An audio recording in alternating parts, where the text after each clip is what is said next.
Bonjour à tous, c'est Gilles Mansillon. Je voulais passer quelques minutes, vous saluer, vous souhaiter une bonne journée, parler de deux, trois choses déjà aussi, et puis de penser discuter sur deux, trois idées sur le fait de voyager léger. Première chose, parce que dans la vie, on essaie de voyager, d'avoir au moins notre bagage émotionnel. Au plus, c'est facile d'avoir une voix qui est claire et fluide. Et donc, parce que sinon, on a tendance à répéter les mêmes schémas. Bon, là, je viens de me raser la tête. Je sais pas, c'est quelque chose, ça faisait deux semaines que j'entendais ça dans ma tête. C'est pas Larry, il s'est pas rasé, il s'est pas rasé, il s'est pas rasé. Mais non, je voulais laisser pousser mes cheveux longs. Puis finalement, hier soir, j'ai compris le sens. Et c'est vrai que ça m'apporte une grande liberté. Il y a toute une libération de toutes ces mémoires, et donc ça repousse très vite de toute manière, mais bon, c'est très agréable, je suis très content de l'avoir fait. Je voulais dire aussi par rapport au voyage, bon, c'est sûr que c'est toujours bien, des fois on part en voyage et il nous manque quelque chose parce qu'on ne connaît pas les endroits dans lesquels on allait. Personnellement, là je vais faire du ski, donc c'est plutôt des soustractions parce que je peux pas, sinon on se retrouve avec plein de bagages, j'ai pas d'avion privé, donc j'essaie de tout regrouper dans un bagage.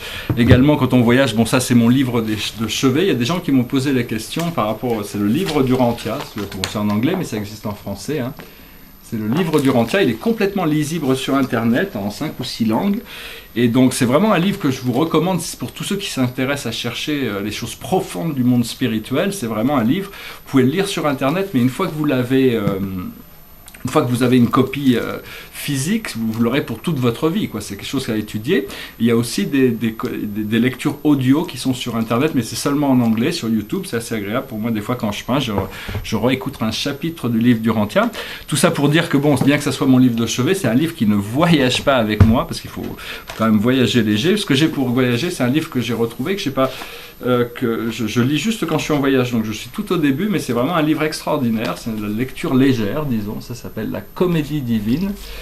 Alors c'est un livre de Dante Alighieri, et qui est de 1849, la 3e édition. C'était un livre, la première édition, c'est un livre de 1350, ce livre se passe en 1300, et c'est vraiment un chef-d'œuvre de poésie et de littérature à la fois, parce que bon, c'est vraiment quelque chose c'est vraiment un livre initiatique qui, donc pendant mon voyage, je vais pouvoir le relire, et donc... c'est deux poètes qui voyagent. D'abord, c'est Virgile qui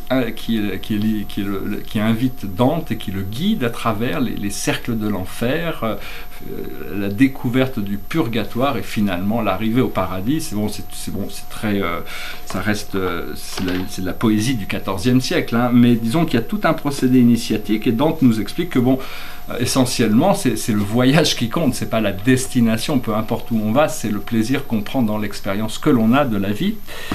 Et donc voilà, donc c'est toujours bien d'essayer de voyager léger, d'avoir confiance que les choses sont fluides et que tout se passe bien. J'ai reçu des commentaires sur le fait, le fait de porter une cravate et de parler de spiritualité, ça peut paraître un peu bizarre, mais c'est mon côté rebelle. Parce que bon, on n'a pas besoin de porter des tojas et des couronnes de fleurs pour parler de spiritualité. Et puis bon, c'est juste une habitude. Et puis aussi les gens qui n'acceptent pas le fait que des fois il peut y avoir une anglophonie dans mes messages. Si je fais du mieux que je peux, je suis pas très bon en français. Ceux qui ont vraiment trop de mal, ils supportent pas ça. Ils ont qu'à arrêter de regarder les vidéos. Je fais ce que je peux. Je suis pas extrêmement bon ni en anglais ni en français, mais enfin j'ai assez de vocabulaire quand même pour me faire comprendre. Donc voilà, donc je fais ce que je peux le mieux possible.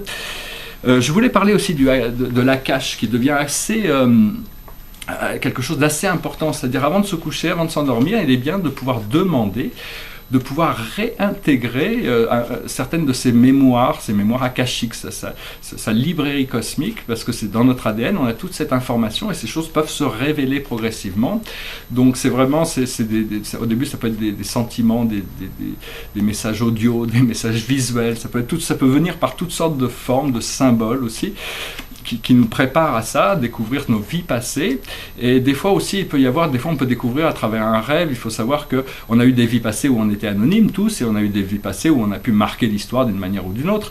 Mais en général, quand on a un rêve ou une vision qui connecte à des vies passées, comme quoi on était le roi Arthur, on était Napoléon, on était Jeanne d'Arc, tout ça sont en réalité, bon, il y a une âme qui est passée par là, mais le moi supérieur s'en sert pour un procédé d'éducation, et donc, parce qu'il n'y a qu'une seule âme, mais c'est pas parce qu'on a ces idées d'avoir été ces personnages un peu qui représentent un peu des modèles de conscience par rapport à ce que l'évolution a pu, enfin tous les modèles aussi bien, il y en a des qui sont les plus éclairés, mais enfin tous ces modèles. Donc, mais on a vraiment une histoire d'âme qui nous est propre et personnelle, et au plus on arrive à découvrir ces choses-là, au plus on arrive à se comprendre soi-même, pourquoi on en est où on en est, c'est-à-dire que c'est tout un parcours.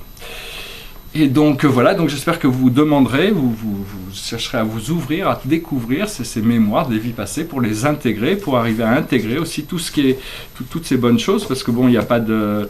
Même, il ne faut pas voir le karma, c'est fini, hein, il n'y a vraiment plus plus le temps pour le karma, on n'a plus le temps que pour la joie, le bonheur, la créativité, l'évolution vers quelque chose de plus agréable et plus fluide, qui est quelque chose de complètement naturel, plus naturel, disons.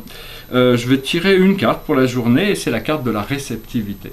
Alors c'est vraiment une carte qui nous dit, c'est vraiment le caractère féminin du féminin, c'est vraiment...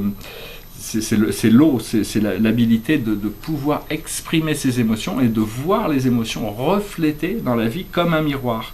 Donc c'est vraiment une carte qui nous dit qu'il faut apprendre toujours, à toujours rester créatif, mais c'est aussi important de rester complètement réceptif à tous les moments, d'être pouvoir toujours dans l'état de réceptivité, parce que la vie peut si on est réceptif, elle peut recevoir toutes sortes de choses.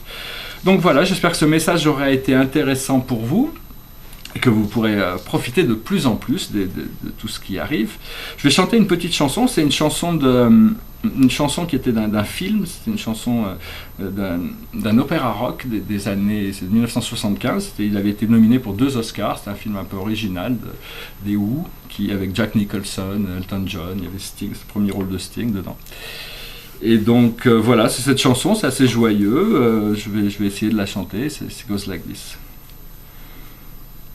See me, feel me, touch me, heal me. See me, feel me, touch me, heal me. See me, feel me, touch me, heal me. See me, feel me, touch me, heal me, heal me, heal me. Listening to you, I get the music. Gazing at you, I get the heat. Following you, I climb the mountain, I get excitement at your feet.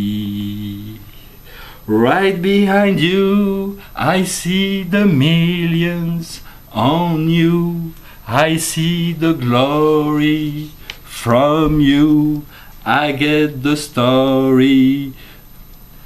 Listening to you, I get the music. Gazing at you, I get the heat. Following you, I climb the mountain, I get excitement at your feet. Voilà, merci beaucoup d'être resté jusqu'à la fin. Je vous souhaite une excellente journée, puis je vous dis à bientôt. Namasté.